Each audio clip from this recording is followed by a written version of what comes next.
오늘 우리에게 주시는 하나님의 말씀은 마가복음 14장 12절에서 21절입니다. 마가복음 14장 12절에서 21절 말씀을 함께 합독하시겠습니다. 함께 고백드리겠습니다.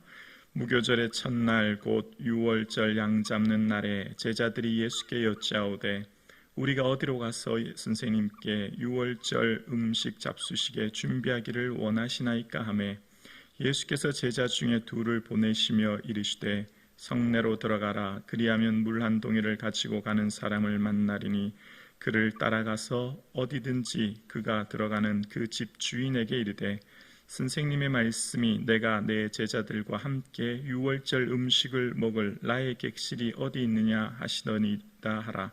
그리하면 자리를 펴고 준비한 큰 다락방을 보이리니 거기서 우리를 위하여 준비하라 하시니 제자들이 나아가 성내로 들어가서 예수께서 하시던 말씀대로 만나 유월절 음식을 준비하니라. 저물매 그 12를 데리시고 가서 다 앉아 먹을 때에 예수께서 이르시되 내가 진실로 너희에게 이르노니 너희 중에 한 사람 곧 나와 함께 먹는 자가 나를 팔리라 하신대 그들이 근심하며 하나씩 나는 아니지요 하고 말하기를 시작하니 그들에게 이르시되 12 중에 하나 곧 나와 함께 그릇에 손을 넣는 자니라. 인자는 자기에게 대하여 기록된 대로 가거니와 인자를 파는 그 사람에게는 화가 있으리로다. 그 사람은 차라리 나지 아니하였더라면 자기에게 좋을 뻔하였느니라 하시니라. 아멘. 예수님 더욱 사랑하시는 또 예수님 더욱 바라보시는 이 하루 되기를 주님의 이름으로 축복합니다. 아멘. 오늘날의 시대, 오늘 우리는 과학의 시대를 살아가고 있습니다. 과학의 분야에서 중요한 것은 증명이죠. 가설을 세우고 또 정확한 데이터에 의해 실험하고 관찰해서 그것이 가설이 증명될 때 비로소 이론으로 인정을 받습니다. 그래서 대학에서 학문을 할 때 과학이란 용어를 다 붙이죠. 자연과학, 사회과학, 인문과학이라고 합니다. 과학은 이성을 중심으로 한 이론을 바탕으로 토론하고 논구하는 것을 봅니다.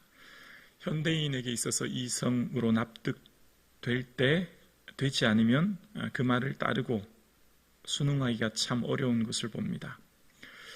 그런데 믿음은 보이지 않는 것들의 증거입니다.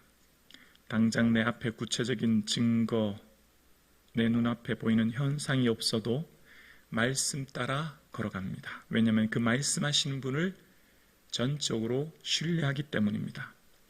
지금 나에게 말씀하신 분이 창조주 하나님이시요 세상을 주관하시는 분임을 우리는 믿기에 그 말씀하시는 분을 신뢰하기에 그 말씀하시는 분의 그 음성을 따라 순종합니다.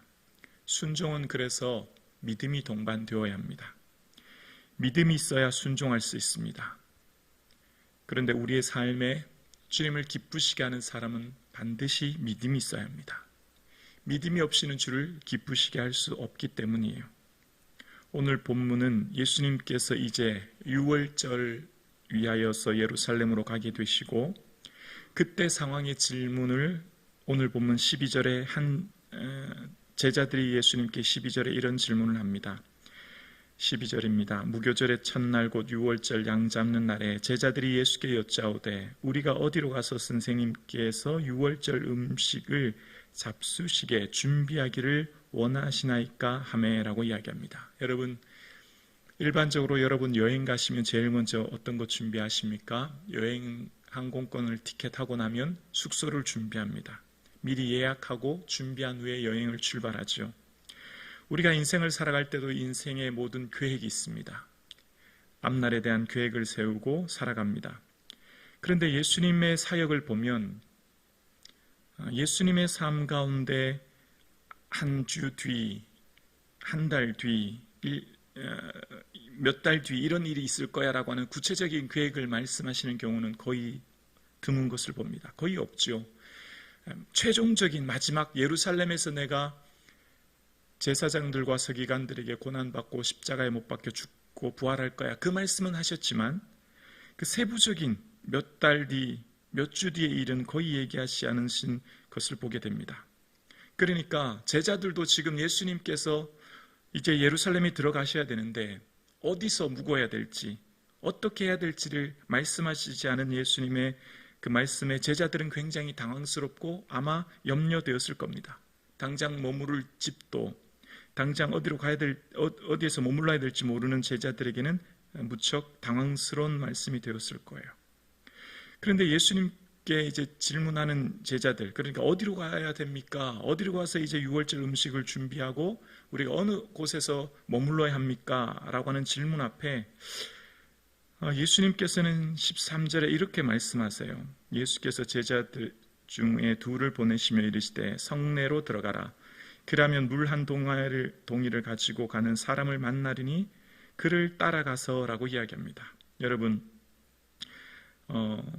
오늘날 신문 기사도 어떤 신문의 공정성, 신뢰성을 갖기 위해 육하원칙에 의해 기록하지 않습니까? 누가 언제, 어디서, 무엇을, 어떻게, 왜 라고 하는 정확한 육하원칙에 의해서 보도 기사문을 내는 것을 봅니다. 거기에 그렇게 해야만 신뢰와 공정성이 가기 때문이죠.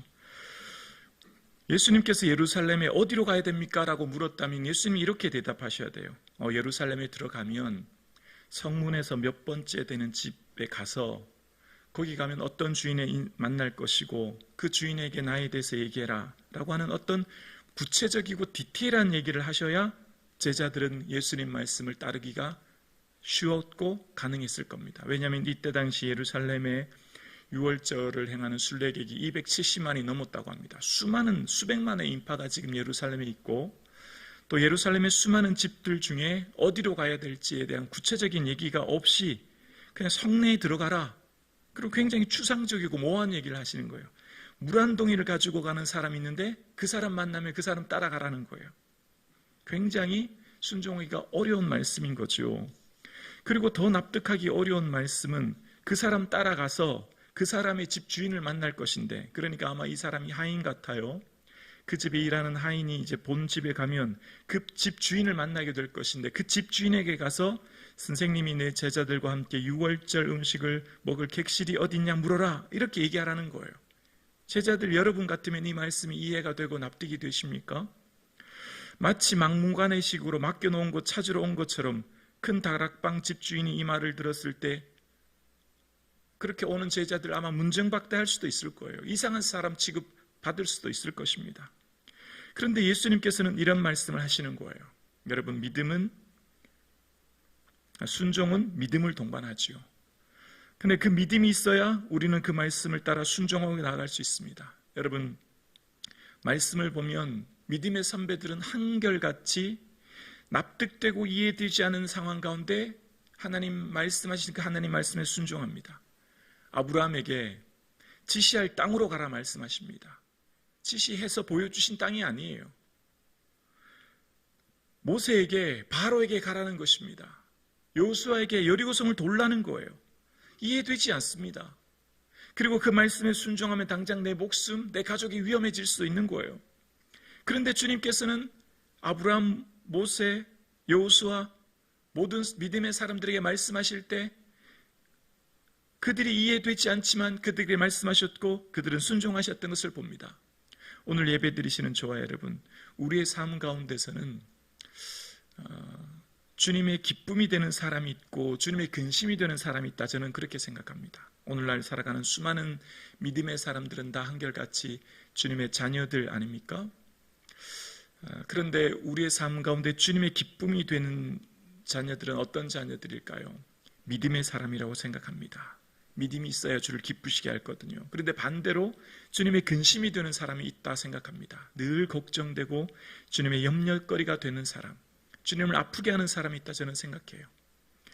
그래서 저는 많이 생각합니다. 저의 삶이 주님의 기쁨이 되고 있는지, 주님의 염려거리가 되고 있는지. 오늘 함께 예배드리신 저와 여러분의 삶이 주님의 기쁨 되기를 주님의 이름으로 축원합니다. 그렇게 말씀하셨을 때 그 말씀 따라 순종하면 큰 다락방을 보이게 될 거고 거기서 우리를 위해 유월절을 준비하게 될 거야 말씀하신 그 말씀 따라 성내로 들어가고 그 말씀대로 유월절 음식을 준비했다. 그렇게 말씀이 이루어졌다는 것을 이야기하는 것을 봅니다. 그러면서 두 번째 단락으로는 12명과 함께 유월절 음식 식사를 시작하십니다. 보통 유월절은 가족들과 함께 보내는 것이 일반적인 관례였다고 합니다. 그런데 예수님은 가족과 같은 제자들과 함께 유월절 만찬 식사를 합니다. 그런데 그때 너희 중에 나와 함께 먹는 자가 나를 팔리라, 그런 말씀을 하는 것을 봅니다. 오늘 본문의 말씀에 보면 12 중 하나가 나와 함께 그릇에 손을 넣는 그 사람이 나를 팔게 될 거야 라고 말씀하시는 내용을 보게 됩니다.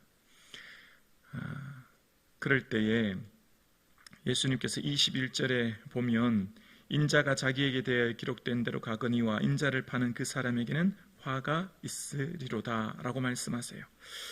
예수님과 함께 하는 제자들 중에 그 한 사람이 주님을 팔게 된다라고 주님이 말씀하고 계세요. 마치 시편 41편의 다윗의 고백처럼 나의 가까운 친구들도 나를 대적하여 발꿈치를 들었나이다 라고 고백했던 것처럼 주님의 가장 가까운 제자, 가족과 같은 제자가 주님을 팔게 된다고 하는 말씀을 봅니다. 우리의 인생도 어쩌면 가장 가까이 있는 사람이 우리를 가장 아프게 하고 힘들게 한다 생각합니다. 요셉의 형들이 요셉을 팔았던 것처럼, 다윗의 장인인 사울이 다윗을 공격하여 죽이려 했던 것처럼, 예수님도 예수님을 가장 아프게 했고 가장 힘들게 했던 사람이 제자였어요. 오늘 살아가는 우리에게도 어쩌면 우리의 삶에 우리를 가장 찌르고 가장 고통스럽게 하고 아프게 하는 것은 나의 가장 가까이 있는 사람이 아닐까 생각해 보게 됩니다. 그러면서 이제 주님께서는 인자는 기록된 대로 가거니와 인자를 파는 사람에게는 화가 있을 것이라 말씀하세요.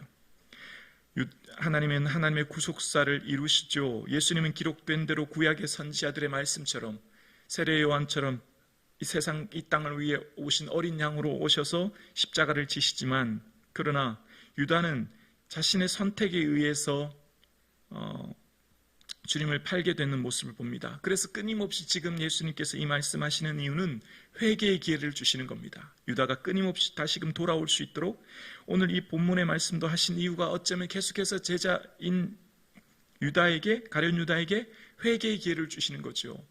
우리의 삶의 축복은 회개입니다. 회개가 우리에게 축복이고, 회개가 우리에게 기회가 되고, 회개가 우리에게 생명이 되고, 회개가 우리에게 은혜가 되는 것이죠. 유다에게 끊임없이 돌아올 수 있는 회개의 기회를 주님은 주시기 위해 오늘도 이 말씀 하셨던 걸 보게 되어집니다. 오늘 함께 예배드리시는 저와 여러분, 우리의 삶에 회개의 은혜가 있음을 기억할 수 있길 원합니다. 또한 우리의 이름에는요, 주님이 영원히 기억될 이름이 됩니다. 여러분, 제자들 이름 중에 가룟 유다는 늘 이렇게 소개됩니다. 마태복음 10장 4절에 보면 가룟 유다 곧 예수를 판 자라. 가룟 유다의 뒤에 꼬리표에 항상 예수를 판 자라고 하는 꼬리표가 붙어 다녀요. 그것이 주님의 이름 앞에 영원히 기억되지요. 오늘 함께 예배드리시는 저와 여러분의 삶은 주님이 영원히 기억될 이름입니다. 나의 이름은 주님 앞에 어떤 이름으로 기억될지를 기억하고, 나의 삶이 주님 앞에 어떤 사람으로 살아갈지를 기억하며 이 하루를 살아갈 수 있기를 주님의 이름으로 축원합니다. 기도드리겠습니다.